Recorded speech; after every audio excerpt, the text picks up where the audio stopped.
Welcome back to the Stretford End, everyone. Here we are yet again with your Sunday news. But of course, we do have to mention Cristiano Ronaldo yet again. A hat-trick to give us the 3 points yesterday against Norwich City. And even though the performance was not so good, once again, these players showed a lack of fight, a lack of urgency, a lack of purpose, and a all-round I don't care performance yet again. But Ronaldo pulled out all the stops to get his hat-trick and to get us the win.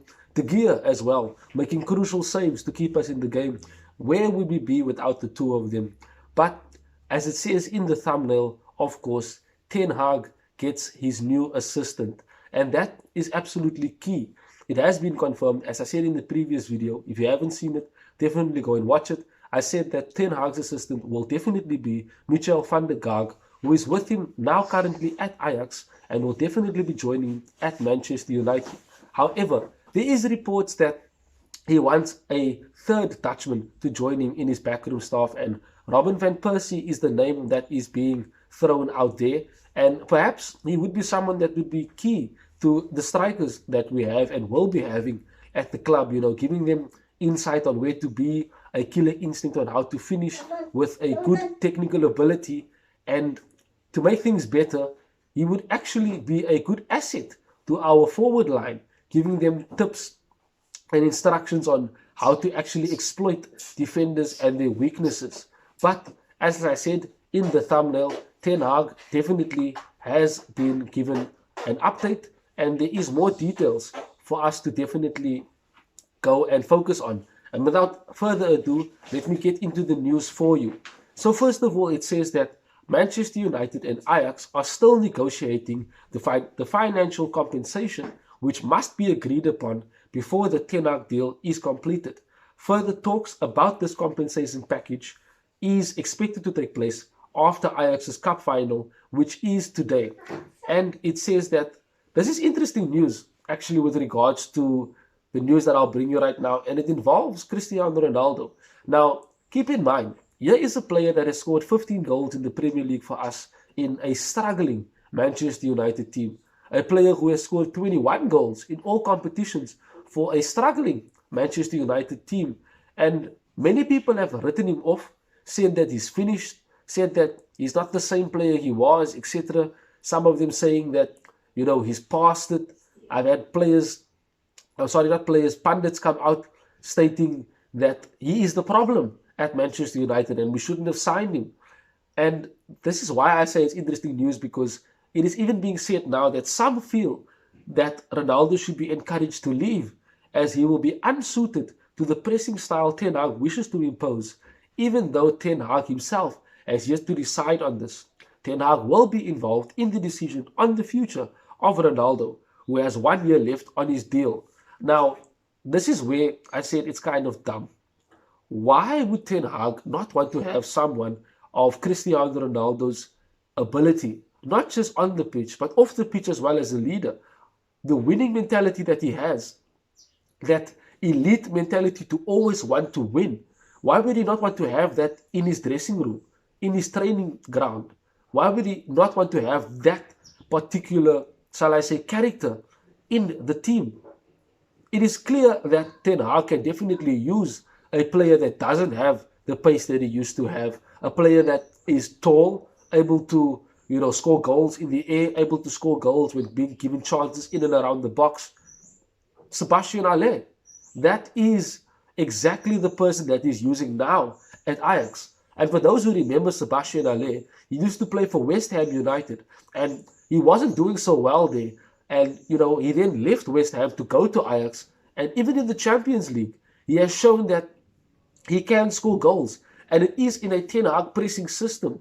So for those saying that Ronaldo should be leaving because he doesn't suit Ten Hag's style is absolute nonsense. How can you say he doesn't suit the style when Ten Hag now currently has a player who is even more heavier, more slower than Cristiano Ronaldo as a player up front for a pressing system, but still scores goals?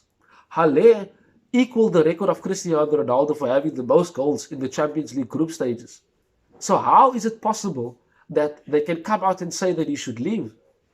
And of course, yes, we know Ronaldo is Mr. Champions League. And it's not to say that he will be staying at Manchester United beyond this season. But surely, if Ten Hag tells him, you know what, I want you to stay here, and Ronaldo feels that, you know what, he does want to stay, then he would stay. And of course, I've seen if we don't get Champions League, he might look somewhere else to go and play Champions League yet again. But maybe not. We don't know. We don't know what Ronaldo is thinking. We don't know the future. All we can do is take it on a day-by-day basis and hear the news when it comes. We can't go and estimate and try and assume that Ronaldo would not suit Ten Hag's playing style. Ronaldo has shown over the years that he is able to adapt to various tactics and still be that top performer in the team. He's shown that he is able to play in various positions up front, and his football mentality, his footballing instinct allows him to play under any coach, and he will still be Cristiano Ronaldo. It is just the way his mentality is. It's the way he's trained himself over years and years. And he also has the experience because he has played for the top coaches. He's won top honors on a consistent basis. So how could they say he would not fit into a Ten Hag style? It's absolute nonsense. And for those who said he was the problem, again, I'm going to just say it, just for those who maybe forgot about it. 60 hat-tricks of all time, 50 for his clubs, 10 for his country. Has any other player achieved that? No. He is the greatest goal scorer of all time. So who would not want to have the greatest goal scorer of all time in their team? Please, let's be real about this. But let's move on to the further news that has been said. And it is more details on Ten Hag as a manager and his assistant and how they do their job as coaches on the training pitch. And it says Ten Hag is a tracksuit manager who presides over every training session, meaning that he is involved in every particular aspect of the training session from beginning to end. It also says that Van der Gaag offers him a second pair of eyes and he has outstanding man management skills. Now, truth be told, these modern generation players that we find ourselves having to watch and that is in our squad, they are like babies. So they need to be babied.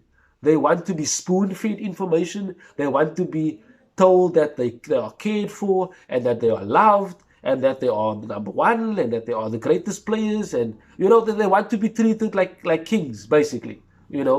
But certain coaches is not able to communicate that to their players, and that could be grounds for teams that don't actually succeed. A prime example, Manchester United, the way we are right now.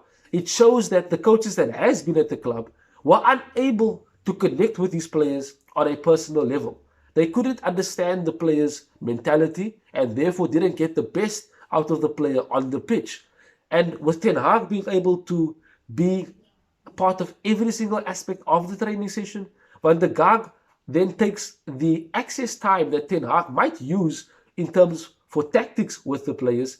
Van der Gaag would then use that time to speak to the players on a personal level, to understand them, to find out what exactly makes them tick, to get the best out of them, and to let them have the best feeling about themselves, and so that they are able to be confident to go into Ten Hag's training sessions and do it to the best of their ability, and thus performing in training and performing on the pitch. But it is a double act. Ten Hag doing the tactics, doing the footballing aspect of the game, and focusing on what he needs to focus on to allow that the footballing side of the team excels. And Van der Gaag ensuring that the team's mentality stays elite, that the team's mentality is strong, that there is a team spirit that is echoing not just through the coaching staff, but also amongst the players, thus creating this one engine that can succeed going forward and to compete at the highest level on a consistent basis. It is also said that Van der Gaag has developed a reputation for developing young players at Ajax, a quality that will definitely resonate with Manchester United. And this is key. If Ten Hag has shown that he can develop young players in the likes of Antony, the likes of Hakim Ziyech, Donny van de Beek, etc. I've mentioned all of these players before in the previous videos. If you haven't watched it, definitely go and watch it and drop a like on the videos. And don't forget to subscribe, guys. Our goal is 1,000 subscribers before the end of the year. And with your help, I know that we can definitely do it.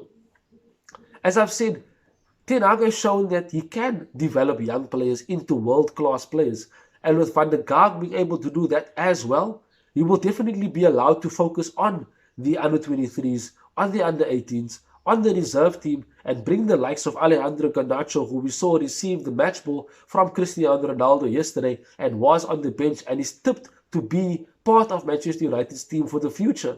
I'm sure Ten Hag would want to definitely have him in his team. He is a quality player. He scored and played at Old Trafford already, so Garnacho is one to watch for the future. The likes of Hannibal Mabry, Anthony Elanga, etc. These are players, Sholo Shoretire, how could I not mention him? These are players that definitely will be breaking into the first team in the next year or two. And Ten Hag will definitely want to bring them through and develop them into top players, breaching that world-class player status. And Ten Hag and Van der Gaag can do this together. And here's a bit of a funny thing. And I say funny because it shows how big we are as a club, but it also shows the commitment that is being provided to us by Ten Hag and Van der Gaag. And it says that Ajax have always been trying to persuade Van der Gaag to reject Manchester United and Ten Hag's offer to join him at Manchester United. But his relationship with Ten Hag has won the argument. Van der Gaag is also fluent in 5 languages, being Dutch, English, Spanish, Portuguese, and French. Now, before I get to the part where Ajax basically tried to persuade him not to take the deal, it's also a step up for Van der Gaag. It's also a challenge for him. And for him to have already worked with Ten Hag and having a brilliant relationship with him, why would he have rejected a deal from Manchester United and Ten Hag? That is why I say it's funny. It's like giving someone R1 million and then telling them no, they can't buy that car that costs 900,000. It doesn't make sense. Some people would just want to go and buy that car because they have the money to do it. So if an opportunity comes Van der Gaag's way, which it has, he was always going to take it. But I want to speak about him just for a few moments on the fact that he can speak 5 languages. Every squad across the world of every football club has various nationalities of players that speak various languages. And to have one coach able to speak 5 languages, and not 5 any languages, languages of players that is relevant in the top echelons of football. Spanish players, Portuguese players, French players.